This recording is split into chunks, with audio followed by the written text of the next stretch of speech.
I'm Tara Adams, and I'm actually a stay-at-home mom. Mostly my work with epilepsy is just with my kids. I do a lot of research for them, and I talk to their doctors a lot and try to figure out all the things that they need to help them live their best life.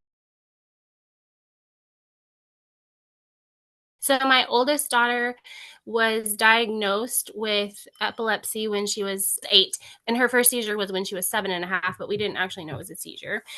We tried a lot of medications and none of them were working, and so her doctor asked if we could do genetic testing, and I was like, yes, please. And so we did genetic testing through GeneDx, and they found out that she had a variant in the SCN2A gene. And that helped us with medication for her because we found out why some of her medication was making her have more seizures because of that diagnosis. And so that helped us a lot in getting her different medications to try.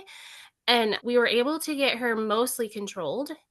And then she started having breakthrough seizures once a month because she turned to that age as a girl. So then we started pursuing how to help the hormonal changes to not have seizures. And it took us a while until we were able to get her to a good place. But at the end of this month, she'll be 2 years seizure free. And I 100% think it is in part because of our ability to get genetic testing for her. My youngest started having seizures about the same age as my oldest did, but we were in denial. We didn't want to admit that she was also having seizures. So we waited a whole year because her seizures were just staring seizures at first. But then she started what we thought was passing out. And so we started trying to figure out what was going on. She had a neurologist because she had migraines. And so he was like, let's check her heart and do all these things. And it wasn't her heart. So he said, let's do an EEG to rule out seizures. We did the EEG and it did not rule out seizures. It ruled them in. So then we immediately did genetic testing for her, found out she had the same genetic variant that my oldest had. And so then they kind of decided, okay, this is the reason for their seizures. Like, you don't want there to be something wrong with your kid. You don't want there to be something that you are having to research and find out about. But having the answer to why they both had it was a relief in a way, because at least we had a reason and we could use that reason to do more research to find out what will help them the best. I just say be an advocate for your kid. You do the research that you can. Find foundations that do research for you.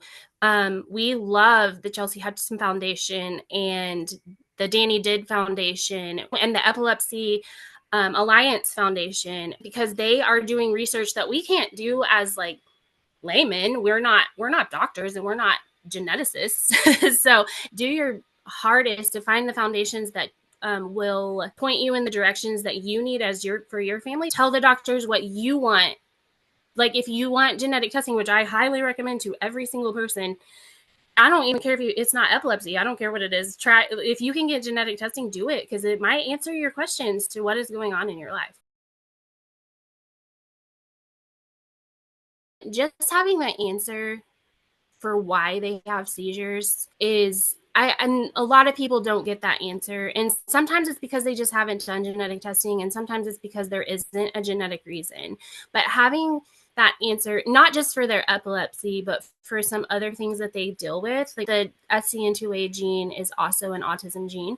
And my oldest, she's not diagnosed autistic, but she has some characteristics of that. And so that was very helpful in understanding her and getting some other testing done for her so that we could understand more about her and help her to be successful. I mean, she's 18, she's working, she's very successful, she's very kind, she's very thoughtful. It just helped us understand her more in ways that we wouldn't have without that testing. It can change how you treat with medications. It can change how you treat with surgeries. It can change what kind of doctor you're looking for. Like, if you want to try to find an epileptologist instead of just a neurologist, it can change the way that they're going to treat your child and the way that they're going to do their own research in treating your child.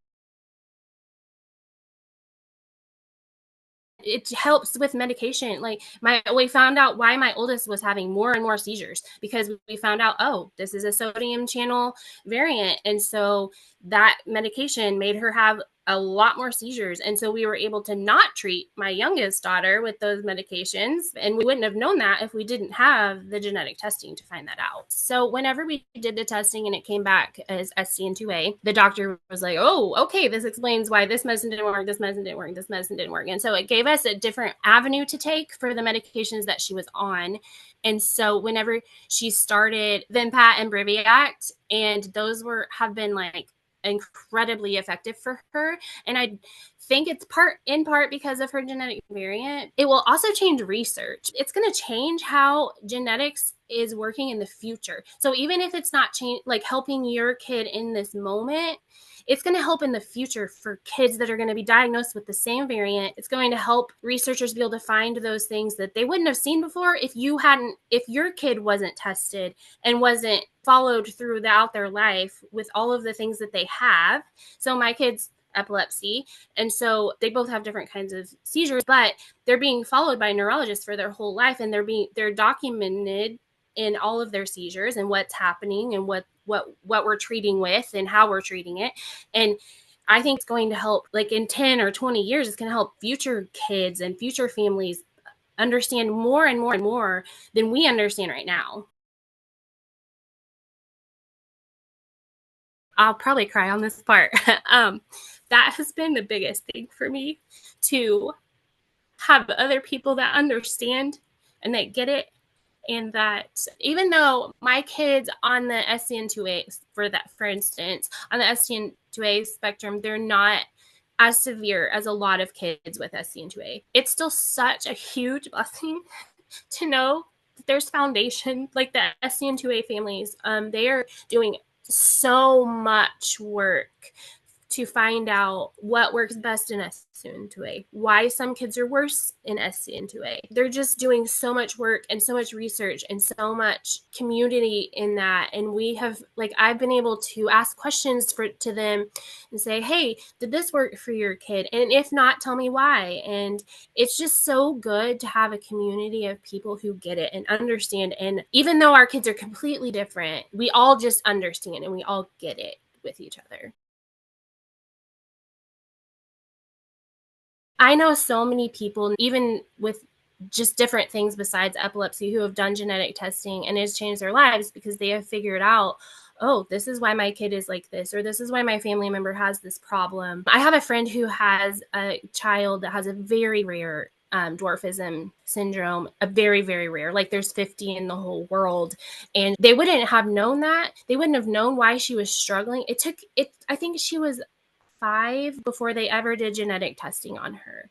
And that is crazy to me, that she was going through all of these tons and tons of tests and tons of procedures and tons of things that she was doing. It's a life-limiting disease. And so they changed her life by knowing what she had. If they would have never known what she had, she might not still be here with us. And that changed their life. And it could change, like it changed our life, and our kids isn't even life limiting for them. But it's just given us a community that we never would have known about. It's given us so many things. I mean, I say, if you can get genetic testing, do it.